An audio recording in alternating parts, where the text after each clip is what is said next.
Shalom, selamat pagi. Sate pagi hari ini bertemakan jasa setara pahlawan. Amir Syarifuddin Harahap adalah Perdana Menteri Indonesia yang beragama Kristen, yang kiprahnya di dunia politik dan pemerintahan cukup berpengaruh.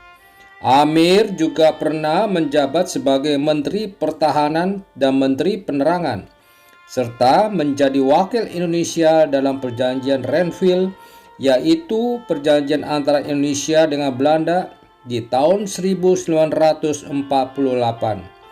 Dilahirkan di Medan, Sumatera Utara, 27 April 1907, Amir melanjutkan studi ke Belanda dan tinggal di rumah Dijksmunt, seorang guru Kristen. Setelah beberapa waktu berada di Belanda, Amir mulai tertarik dengan ajaran Kristen. Lalu dengan tekun ia mempelajari ajaran-ajaran Kristen. Setelah itu ia memutuskan untuk bertobat dan menjadi seorang Kristen. Untuk menumbuhkan imannya, Amir cukup sering bergabung dalam diskusi-diskusi kelompok Kristen. Amir aktif berorganisasi dan banyak berkecimpung dalam dunia politik. Dia kemudian mendirikan Partai Indonesia atau Partindo dan Gerakan Rakyat Indonesia atau Gerindo. Selain pintar berorasi, Amir juga pintar dalam hal kepenulisan. Dia sempat menjadi penulis dan redaktur Pujangga Baru. Pada tahun 1928 sampai 1930, dia menjadi pemimpin redaksi majalah Perhimpunan Pemuda Pelajar Indonesia atau PPPI. Bersama sejumlah orang Kristen, Amir juga pernah menerbitkan buku peringatan hari jadi Isa Al-Masih. Namun pada tanggal 19 Desember 1948, Amir dieksekusi mati karena dianggap terlibat pemberontakan PKI penentang pemerintah Indonesia. Konon ia wafat dengan Alkitab di tangannya. Penguburannya tidak dilakukan dengan tanda kehormatan apapun. Bahkan di atas pusaranya tidak dituliskan namanya.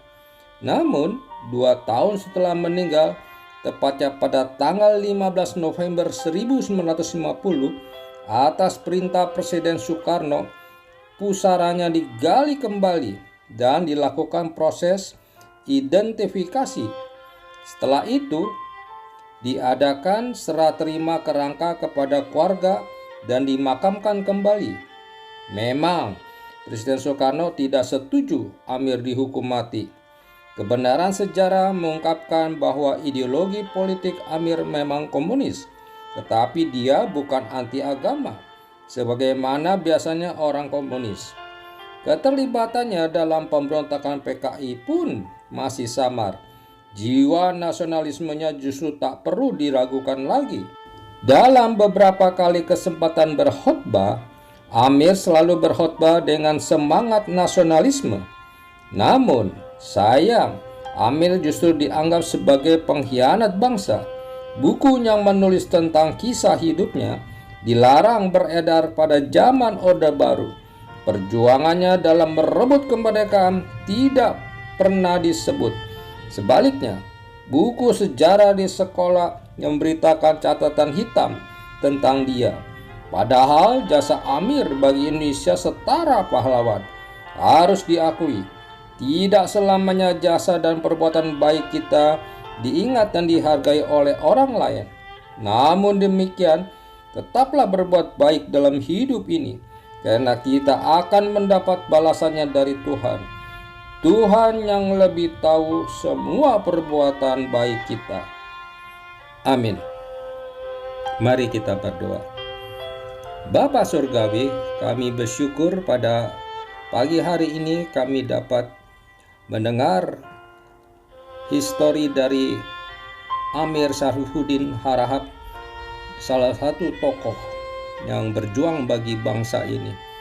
Biarlah kami juga dapat meneruskan perjuangan bangsa Indonesia sehingga bangsa ini menjadi bangsa yang baik, bangsa yang taat dan takut akan Tuhan.